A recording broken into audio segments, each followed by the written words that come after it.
Hello mga ka-sweetheart, another day, another vlog. Ngayon po gawa naman tayo ng napakasarap na merienda, waffle.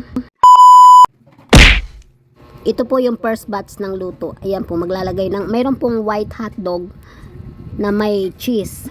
Tapos mayroon din pong Tender Josie. Ayan, first batch po ng luto mga ka-sweetheart. Yan po ang merienda namin today. Waffle. Iba-ibang flavor po yan. May chocolate, may makapuno, at saka may cheddar cheese. Ayan po, napakasarap. Kayo po, anong merienda ninyo mga ka-sweetheart? Grabe, ang sarap. Alam niyo mga ka-sweetheart, kagabi hindi ako makatulog sa sobrang init kasi hindi nga ako nakapag-wash kasi pagod ako, so hindi ako nag-wash, nagpunas-punas lang kasi darang ako sa dami ng niluto ko. Grabe, hindi ako mapakali, feeling ko ang bagay yung hinihigaan ko, ang init. At yan po yung pangalawang batch, Tender Josie hotdog naman, yung kulay red. Pero ako mas gusto ko talaga yung white hotdog, diba? Mas masarap yun. Tsaka masarap din yung cheddar cheese, masarap din yun. Hay nako, parang hindi ka makahinga sa sobrang init, di ba mga ka-sweetheart? Buti yung mga naka-aircon, hindi nila napipil kung gaano mahirap matulog ng walang aircon.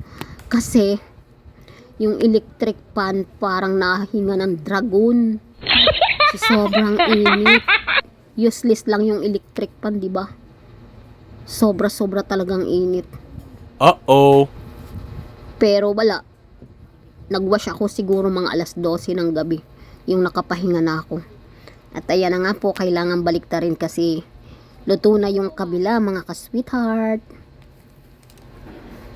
Ayan, golden brown na at so yummy. Napakabilis lang namang lutuin mga ka-sweetheart at napakasarap din. Yummy. Ayan, merienda. Ang sarap. So after pong maluto, nilalagay na namin sa hotdog buns para maganda naman sa presentation, di ba? Para kasing pag nilagay mo ng complete, parang ang sarap kainin, di ba? Hindi yung bara-bara lang.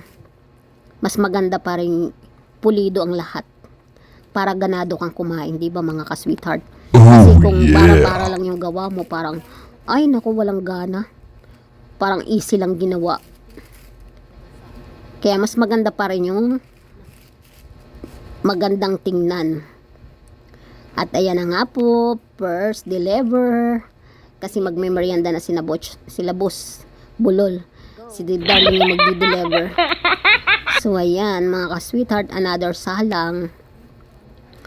Luto na po yung pang third batch. So ilalagay na ulit sa hotdog buns.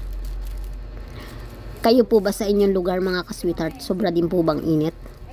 Feeling ko kahit sang sulok ng daigdig ngayon, mainit, no?